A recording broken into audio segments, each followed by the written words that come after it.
All right, guys. We have just crushed every season of Invincible. Grant, I think, watched the whole season in a day. Which is really impressive, actually. Yeah. And you have never seen Invincible before. Yeah, so I actually have an analogy for this. Okay. You know Avengers Age of Ultron, right? I do, yes. You know the scene where Vision, like, finds Ultron and he does the head thing to him? And Ultron, like, downloads all the whatever.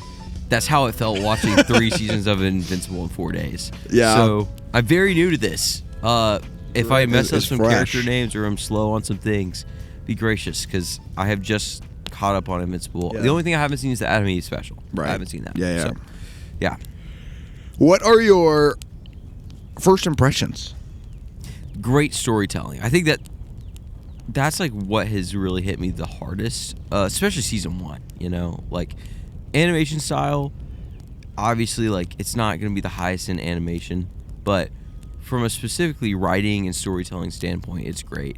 And even if season 2, whatever, takes a dip, I still think like the overall quality is very, very good. Like the quote-unquote worst season, whatever we land on as being the worst season, is still very, very good. So, yeah, I agree. Characters are great. I mean, voice acting's great. So I just have had a great time. Watched a lot of Invincible, so I'm a little... Yeah, I'm Invincible out, but we have the drop for season 4 tomorrow, and I will be ready to go. This is a wild experience. Oh, yeah, totally. I don't think I've ever watched this much of a TV show, of any TV show in one, like, sitting. Yeah. I don't really binge as much as other people do, so this has been a wild time. But yeah. I'm excited. I'm very new, so Drew, you can, like, lead the podcast. I'll hold I don't know your what hand. to ask. I'm here. So. I feel like when it was Game of Thrones, I was in your shoes. Oh, yeah, totally. Now we've switched. Yeah, we definitely have swapped. This is fun. This is awesome. I have a take. Okay. That you might despise. Oh, I might. Okay. I think Invincible is the greatest epic since Lord of the Rings cinematically. No. What's better? Dune? No. You're talking about an epic? An epic on screen.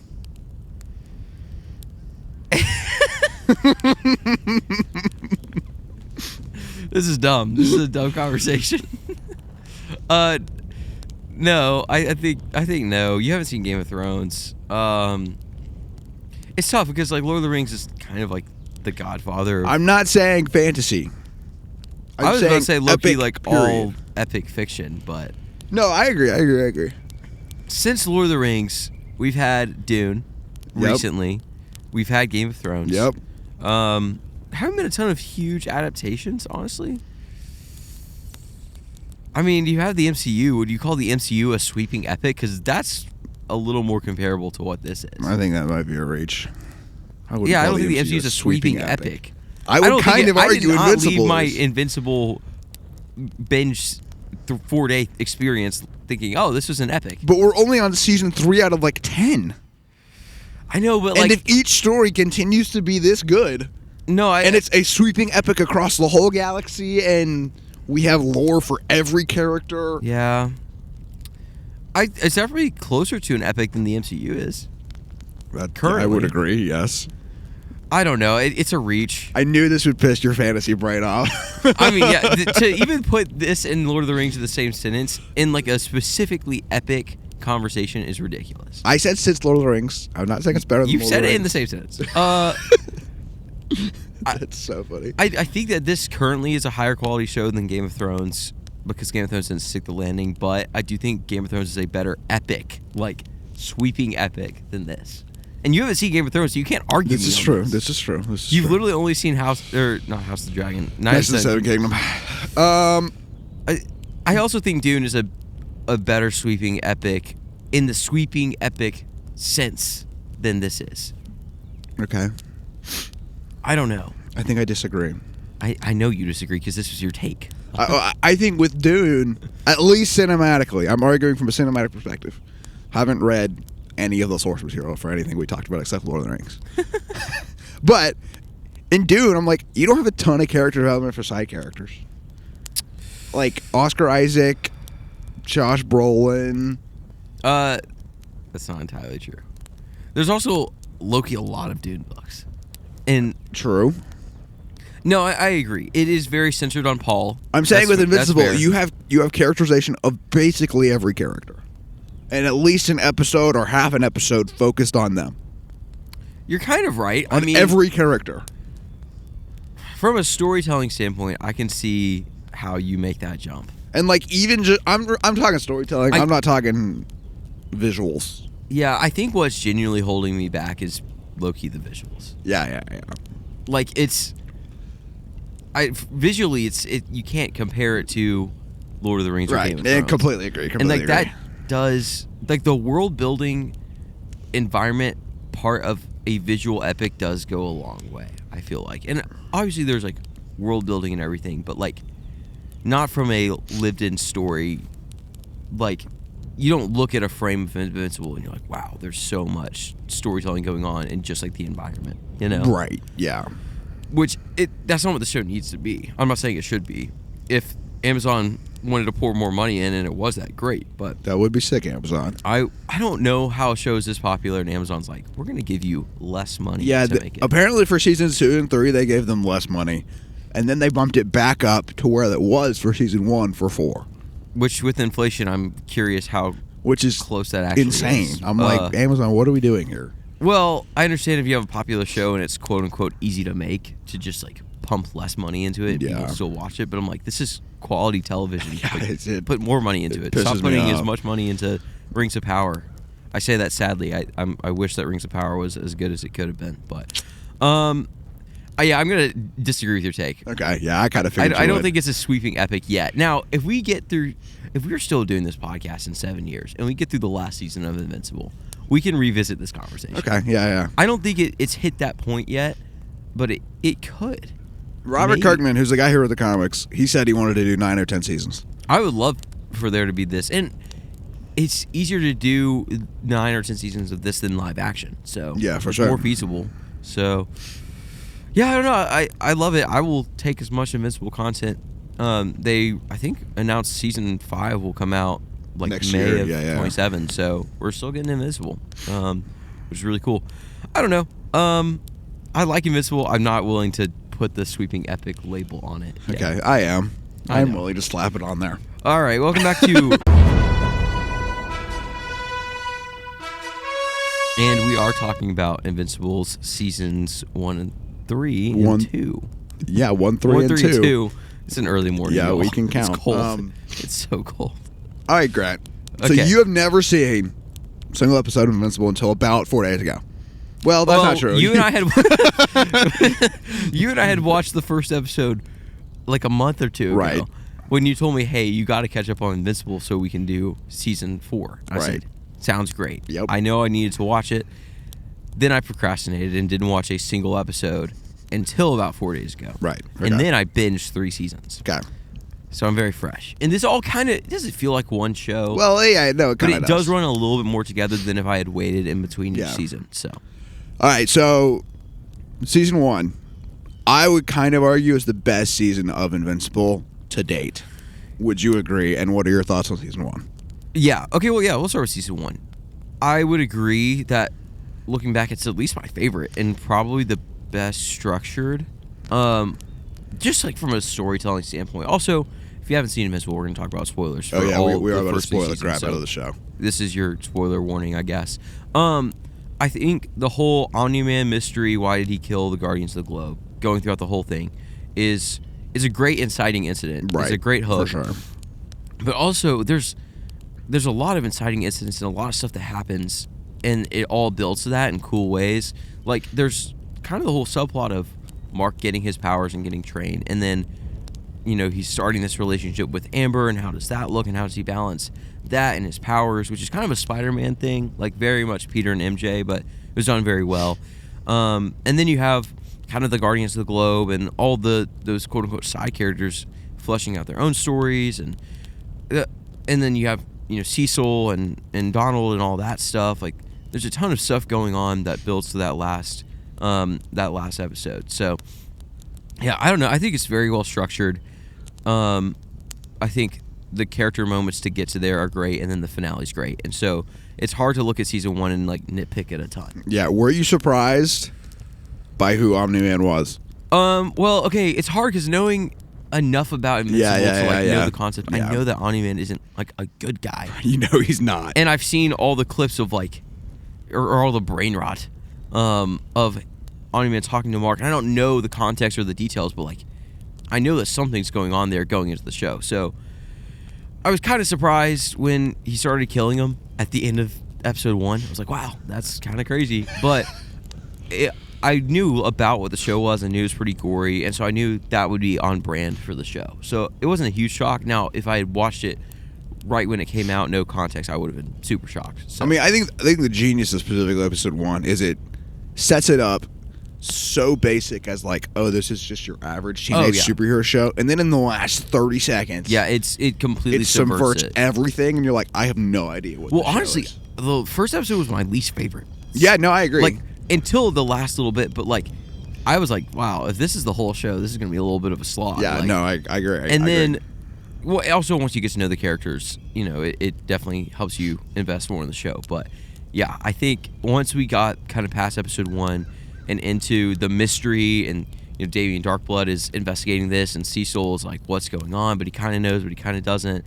And Mark has no idea, but then Debbie starts to suspect. Like, once you get into all that stuff, it's super intriguing. So, I have super high praise for season 1.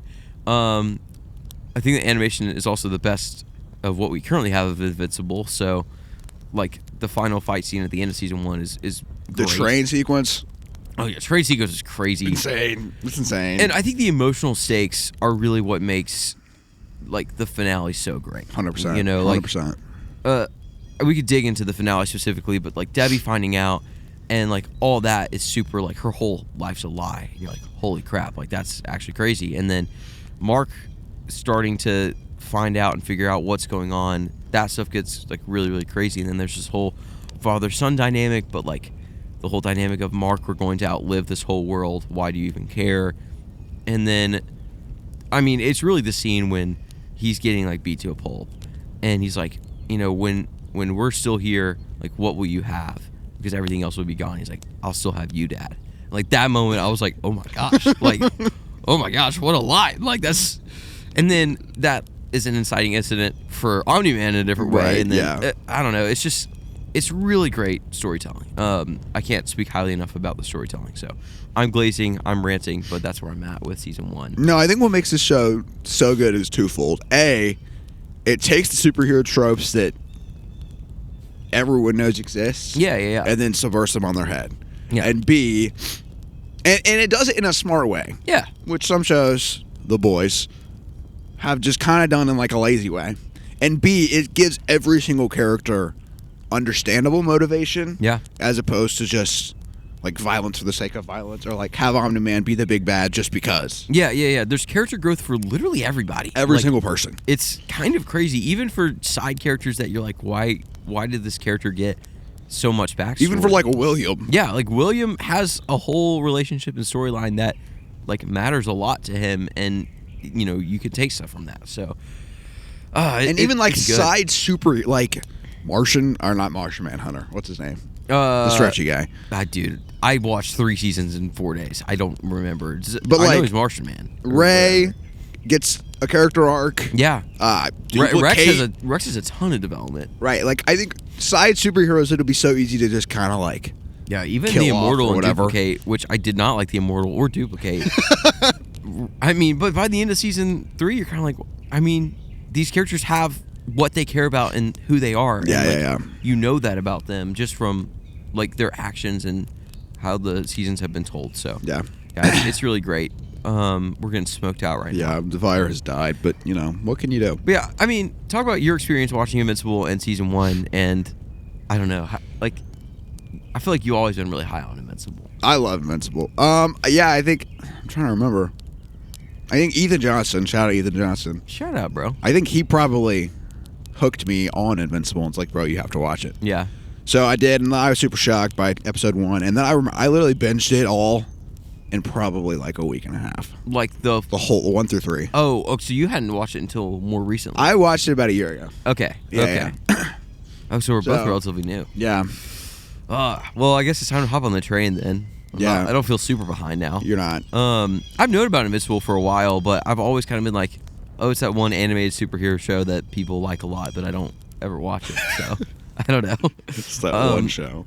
Yeah, season 1's great. Season 1, I think, is... Again, you might not like this take either. It's about to come out of my mouth. I think season 1, storytelling-wise, is one of the best seasons of television, maybe ever. Just like condensed as a single story. I think it's so if well written. Superhero television, I would say yeah, hands down. That's fine. I think Invincible is the best superhero television of all time. Netflix Daredevil is up there. Netflix Daredevil is up there. But Netflix Daredevil has more low points. Okay, but we haven't talked about the CW The Flash. Shut up. I mean, there's some good Marvel stuff out there, specifically She-Hulk. That's rage bait. No, it's probably up there. I mean, I haven't seen The Boys. I'm choosing to not watch The Boys. The Boys is not that good. I don't know. Some people love The Boys, but I'm choosing not to watch it. So. Okay. Thoughts on Angstrom Levy? I don't like Angstrom Levy. Yeah. I liked season 1. Okay, this is my kind of qualm with seasons 2 and 3, and we'll get into it a little bit. But just from an overall standpoint, I don't like Angstrom Levy. I think they're doing multiverse relatively well. I agree. I didn't love that the story went there so quickly. Yeah. Like, I get a little burnout on superhero multiverse stuff. Like, even Spider-Verse, and I think Spider-Verse is great, but like, I don't want more than a third movie of Spider-Verse. I know that pays your soul. But yeah. I get a little burnout with multiverse stuff. But I think it's been done well, and it's still been focused on Mark and hasn't gotten too out there, even though it still has gotten out there. I'd love to see Angstrom Levy die and just be done. Like, yeah. And, yeah, I don't know. I get a little tired of him. I kind of wish Mark did kill him. Well, it kind of feels like a little bit of a cop-out. Yeah, Gosh, we're getting into, no. overall seasons 2 and 3, but, I agree. Season 2, the incident at the end, is like he kills Angstrom Levy, and he's like, oh my gosh, I just killed, I became my dad. Right. And then season 3's like, but you didn't actually kill him. And for most of the season, it's like, no, you killed Angstrom Levy. Like, he's dead. And I was like, great. And then it's like, but did you really? Because even though he looked very dead, he just got reconstructed. And that's maybe my one qualm with this show is like, no one's really dead. Like, Rex is probably really dead. But you can just reconstruct anybody and heal anybody from anything. And I mean, I guess the Guardians really died, but there's the missile site moment in season 2 where Duplicate, she died. Right. Yeah. And then Yeah. Rex got shot in the head and you're like, oh my gosh. And then it's crazy. Mantis, isn't it Mantis? Right. She you think, oh my gosh, she's dead. And then 2 episodes later, they're all kind of back and relatively fine. Which there's reasoning behind it. It's not like, oh, we just brought him back because it was easy. There was, I don't know. Still, it just feels like nobody's really dead, and there's not a lot of stakes. When another character gets hurt, I'm like, well, they're probably just gonna be fine. Right. I think that's a relatively valid criticism. I think, but people have died. Yeah, I know, but Rex, a main character, is dead. Yeah, Rex's death was definitely the most impactful death. Oh, it's so sad. But when Alan died, in season 2, we're just hopping right into season 2 now. When Alan died in season 2, and we didn't even have much of Alan at that point, but I was like, I love Alan, and then he died, and brutally, and I was like, yeah, terribly. Oh my gosh, this is sad. People just die here, and then 3 or 4 episodes later, there's a post-credit scene where he's like, oh, I'm stronger now. Okay, yeah. I mean, there's thought behind it, but I wish people would stay dead. I wish there were some stakes. If Duplicate had actually died, it would have been, I think, a lot better for the show. But I also don't know the source material. I kind of agree. And I think that's the thing. We also haven't read the comics. So if you have read the comics, please don't spoil the show for us. We want to enjoy it. Yeah. But maybe the arcs aren't finished, right? So it's they're still setting things up. Yeah. Totally. For later moments that are going to happen. Well, and that's maybe one of my biggest praises for the show is each season pours into the next one. Right. Stuff that happens in season 1 is still very directly referenced in season 3, and it doesn't feel like, oh, that was 2 seasons ago. We're on a different, You know, it feels like one connected story in a very good way. Yeah, So, no, I completely agree. That's a huge praise. It feels very just thought out and everything, and I feel like, oh, the show is going in a great direction. Like, there's the mummy guy. That I was literally thinking about that. Has been getting teased like every season for like 2 or 3 seasons now. I'm like, that dude's gonna come into play at some point. They're just leaving him there and keeping him in the back of your mind. Which was in like 5 or one 6. scene in season 1. Yeah, and it's still relevant, which is crazy. Yeah, so I think that the showrunners are really smart in how they plan out the seasons, which makes me want more Invincible, because it'd be really cool to have, you know, a 7 to 10 season story that like arches and connects that whole way through. So some might say an epic. And, we'll get there. Okay, let's dive into season 2 though. Okay. I would say, I don't know. I'm still torn because I just watched season 2 and season 3. I don't know if I like this one more or less than season 3. Really? I'm like kind of torn. I'm like, these are a little bit of a toss up for me. Okay. What do you think? I think I like season 3 more, specifically because it has one of my favorite arcs and probably just like conversations in the whole show. Okay. Well, let's talk about season 2. We'll get to that in a second. So what are your, like, if season 2 is the quote unquote worst season, which we'll rank it at the end of this episode, what are your issues with season 2?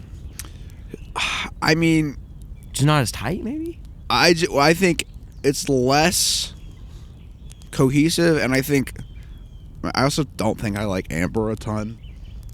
And like, yeah, it's just focused a lot on Mark and Amber's relationship, which is fine. I think it was necessary for them. I agree. But I think, I don't know.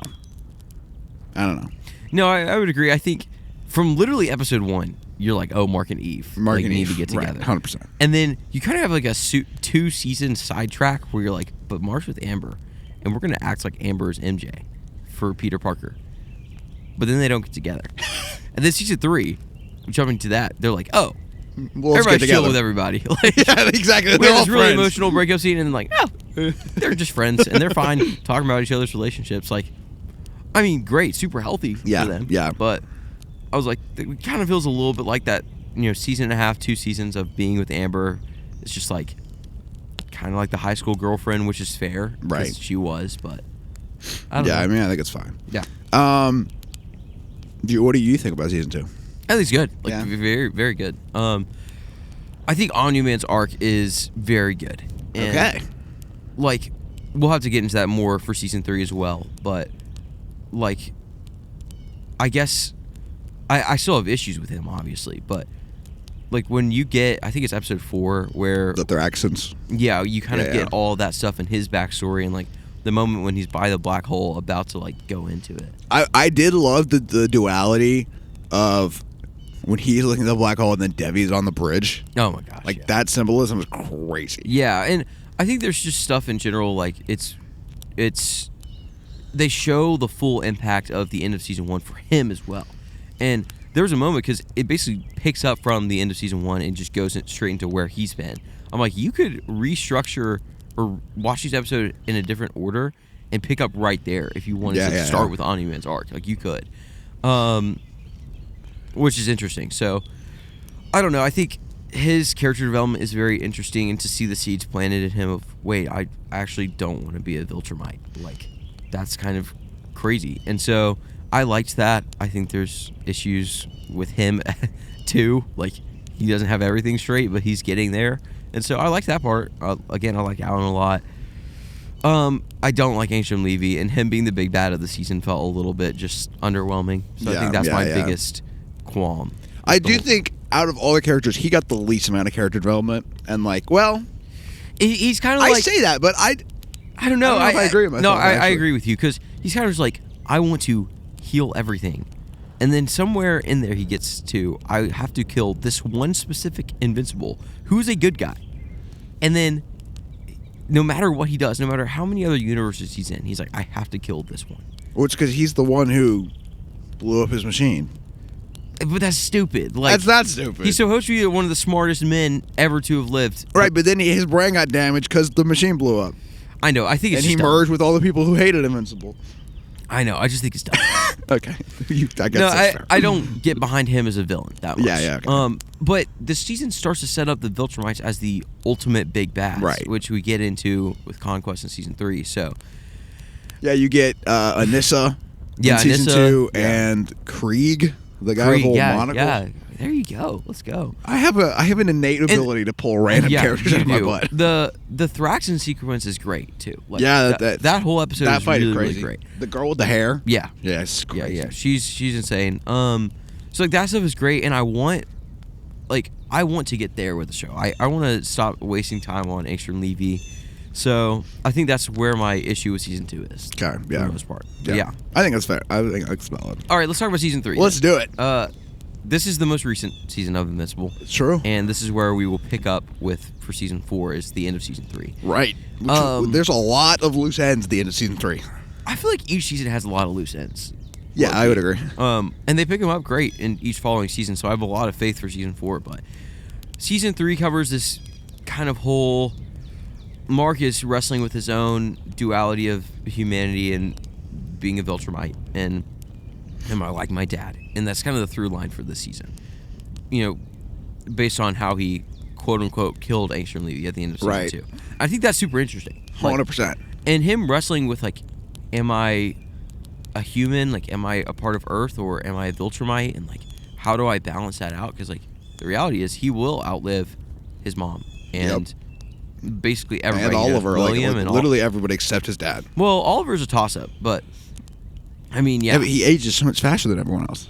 Yeah, but at least there was a Viltrumite. comment though in season 3 where it said it should stop once he hits puberty, or it should slow down once he hits puberty. They did say that. I don't know. He might still outlive Oliver, totally, but like, he's basically left with only his dad, and that was mentioned at the end of season 1 too. But I think this season, and then kind of the mistrust of Cecil and who's spying on who and all that stuff, I think is very great. It makes him feel a little paranoid, and then he's starting to lose his grip on his humanity, it feels like. And that's, you kind of see him start to downward spiral towards I'm willing to kill, which, before he kind of had the rule of he doesn't kill. Like, and I mean, I think Oliver challenges that, and Cecil challenges that. Yeah, Oliver totally challenges that, because Oliver's like, she just murks the Baller twins. Yeah, which it was sad. I love the Baller twins, so that's very unfortunate. I hope they kept like a duplicate copy somewhere.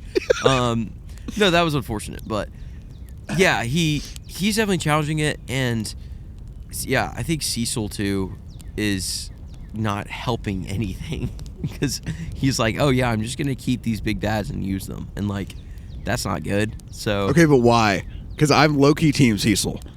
no, I think Cecil, I mean, they kind of say it multiple times in the season. I'm like, Cecil isn't a good guy, but he wants, like, he's getting stuff done. I think he is a good guy. Well, I think his intentions are good.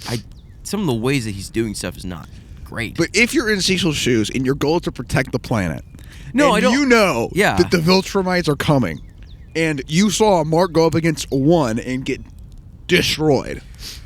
I know. Yeah, I completely agree. I do think that, like, Cecil needs to connect. He needs to get Alan's phone number. Like, Yeah, for real. like Alan is like, hey, I'm trying to stop these Viltrumites with this resistance or whatever it's called. And Cecil's like, I want to protect Earth from the Viltrumites. So I think they need to, like, connect on LinkedIn or something.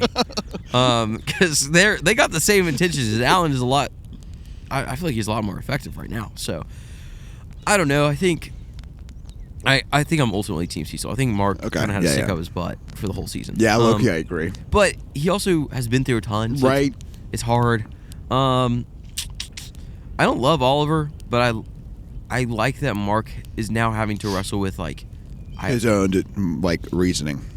well, and also, like, he has to train Oliver, and he has to kind of fill in for what his dad should be doing. Right, yeah. And that's tough to do on top of, oh, he's now in this relationship with Eve, and he's sort of working, and then he is fighting all the time. So it's very interesting. I don't know. I like season 3 a lot. I do think the Ancient Levy thing turns me off. And like that is my The biggest fact that they flaw. brought him back. Yeah, I hate it. I wish I they think it's left him stupid. back. I do. I think it's dumb. But I liked how that was not the ultimate episode. That was the penultimate episode. Right.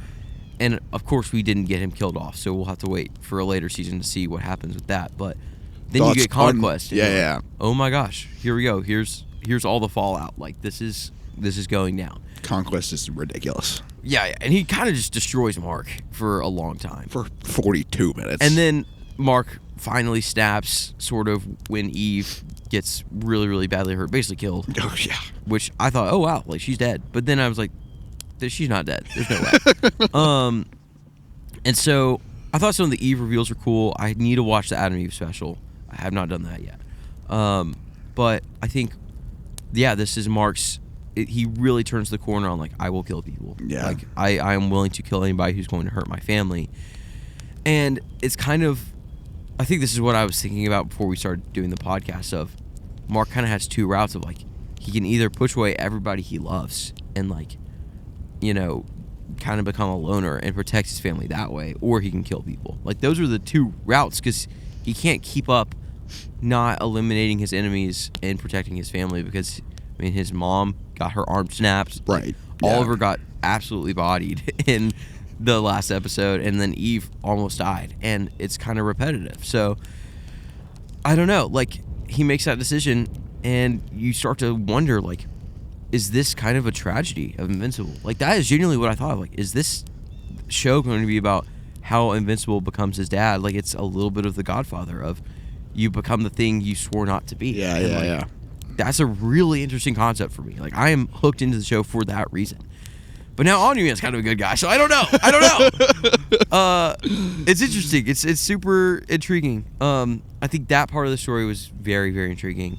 There's my TED Talk. Okay. Please give your thoughts. No, I basically agree with everything you said. I think what makes this show really interesting is you have superheroes like Spider-Man and Batman with like a no-kill rule or whatever. Yeah. And they stick by it no matter what. Basically, I mean, and there's some comics where Spider-Man kills, but everyone hates them. And same with Batman. Yeah. I mean, you got friggin' Ben Affleck. Sorry. Yeah. No. But I think this show challenges, again, all those tropes of like, all right, Mark, why don't you kill?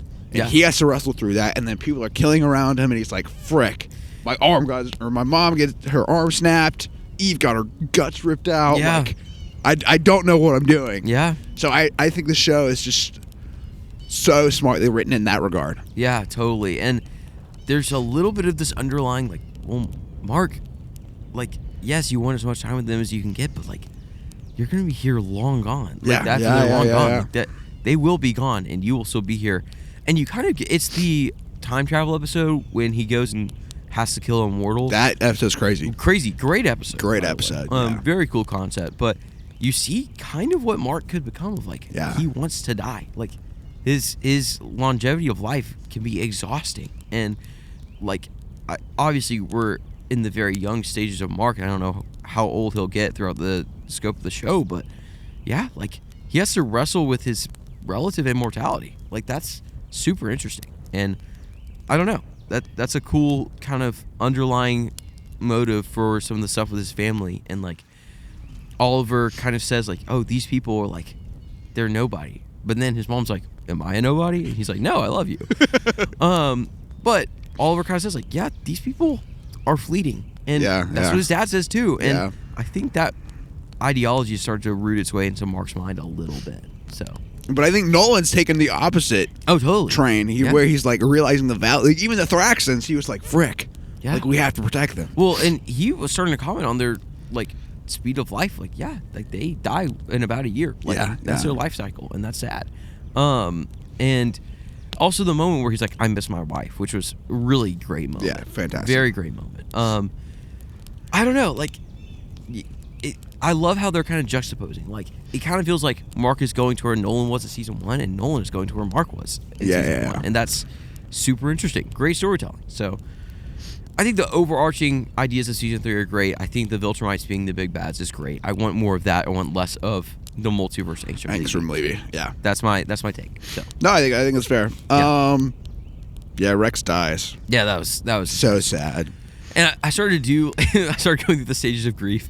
Not actually, but I was bargaining. I was like, well, maybe part of him lives. And then I was like, no, he's dead. Like, I think he is dead. Yeah. I want them to leave him dead too. Like, I want there to be fallout, because the emotional moments at the end of season 3 where they're like up at the podium giving little speeches, and Eve's like, he is my first everything. And Yeah. like, I want that to be like how we think about Rex, and not like, oh, there was all those really emotional moments, but then he's back next season. Like, it's so sad though, because like, I think Rex for the whole time was like kind of tortured and just like miserable, and then he finally gets a chance to be happy with Ray. Oh, totally. Yeah. And then blows himself up. It's so sad. Which I don't think old Rex could have done. No, I don't think he would have. Like, I don't know, maybe he would have, but I think he wants to protect somebody. Yeah. And his character growth is really one of the best parts of the show. It feels a lot like Jaime Lannister, honestly, in Game of Thrones, which then there's the season 8 stuff. But like, overall, it's this character that you kind of despise, not for the same reasons, but then they really grow and also grow on you, and you end up loving them as a character. So that's how I felt about Rex, and I was sad to see him go. Yeah. Yeah. His last line where he's like, "Tell Ray I'm sorry I didn't help her move," or whatever. It's like, it's just like, oh, He's like so dumb. it's so sad. But like, also, it's so sad. It's good. Like, that, you need to be able to let go of good characters in storytelling. I completely agree. Yeah. I don't know. I feel great about Invincible as a whole, and I'm excited for season 4. I just watched the trailer, and Yeah, what are your thoughts on the trailer? I don't know. I really didn't get a ton of info. I think the setup of Nolan and Debbie are going to reunite, and that's a big moment because Debbie is low-key super traumatized. Like, that's bad. I know. Honestly, out of every character, Debbie, I think, has been through the ringer the most. Oh, totally. Completely. Like, she has just been wrecked every season. Yeah, and I think Adam Eve not having her powers, or they're tripping out, which, again, I need to watch the special, but like, that's super interesting. And I think, I mean, we're getting more into, Cecil and the GDA, and we've kind of gotten hints of the Order and what's going on there. Like, there's a, I don't know, Damien Darkblood might return, maybe. I think he is returning. I hope so, because I love him. So there's great stuff. I'm very, very intrigued. I'm trying not to know too much. I'm just gonna buckle in and enjoy the ride. But, yeah. Thoughts on Conquest? Cecil keeping Conquest. Oh, it's so stupid, but I understand. But it's stupid. I mean, think Cecil stupid. refuses to not see everything as an asset. I think to his own fault. Like, that is, it's not gonna end well, dude. That stuff does not end well ever, and yet you're keeping him around. Yeah, I think it's pretty wild. I think it's stupid, but that's just Cecil being Cecil, and it's good character writing because of course Cecil would do that. Yeah. We actually had a commenter really quick, and I know we kind of talked about it, but I was literally looking at my phone to find it, but I couldn't find it. I forget who it was, but thank you for leaving this comment. What do you think of Omni-Man's arc? I know we kind of have talked about it, but are there any other kind of wrap-up things you want to do with that, or anything you're hoping to see from season 4 with that too? I mean, obviously we're gonna have the reunion. I'm so intrigued about how that's gonna go. Yeah. Because Omni-Man hasn't been back to Earth since season 1. Yeah. So, whole lot of baggage. Yes. But yeah, I think Omni-Man's arc is super well written. I think. I mean, again, it's very like, just plays on his humanity, which I think is very well written. Yeah. I think it was almost like Omni-Man was operating from a Viltrumite. He just had a coding in him. He was like, all right, I'm here for Earth for this. And then Mark kind of broke it. And then he like got to Earth, became a father, didn't really realize what was happening. And then the moment like he saw Mark in a bloody mess, he's like, oh, frick. Yeah. Like, I have a son. I have a wife. I have messed up. I have messed up. Yeah.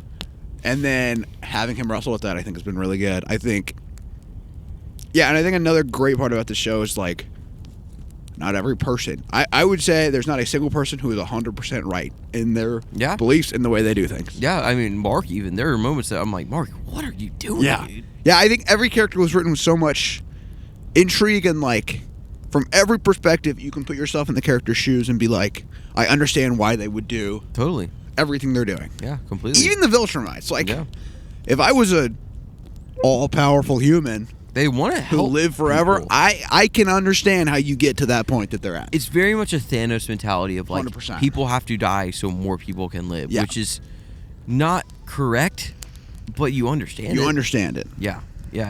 So, Let's rank the seasons really quick, and then let's get out of here. Also, shout out to Unstop Edits. Unstop Edits. I think that was who commented. Yeah. We could be wrong, but I think that's right. Yeah. I don't know. What do you? I think we kind of landed on it. 1, 3, 2. Yeah, 1, 3, 2. Yeah. And where do you predict 4 is going to slot in here? I think the show is so unpredictable. I have no idea. Yeah, I think this could be in the 2 or 3 slot pretty easily. Okay. Yeah. So we'll see. Yeah, I have no idea. We'll find out. But I'm excited. I'm excited. It's gonna be great. It's good. The low end, like the bottom end of Invincible, is still very, very good. Yeah. So, It's true. no, it's a great show. Yeah, we'll do our season 4 premiere review because there's 3 episodes dropping on tomorrow. On tomorrow. On the morrow. So we're gonna do that and drop that probably Thursday. So hit that subscribe button if you're still with us. Thanks for tuning into. Just having us put that title card in again. Making me do more work. But yeah, thanks for sticking around. We also have Project Hail Mary this week. Project Hail Mary. Daredevil Born Again. Daredevil next week. Super Mario Galaxy movie. Which we also have to binge Daredevil Born Again season 1, by the way. Guys, we love you and we do this for you. Yeah. So please subscribe. Please. If you're watching and haven't subscribed, we just want to give you good It's content. like 18 degrees right now. We are so cold. We It's did this supposed for to be you. spring and it is freezing. Yeah. We're going to get out of here, but thank you for tuning in. Take a break and enjoy a show. take a break And enjoy a show. A film. I know. What? All right. Last take. Take a break. And enjoy a film. There we go.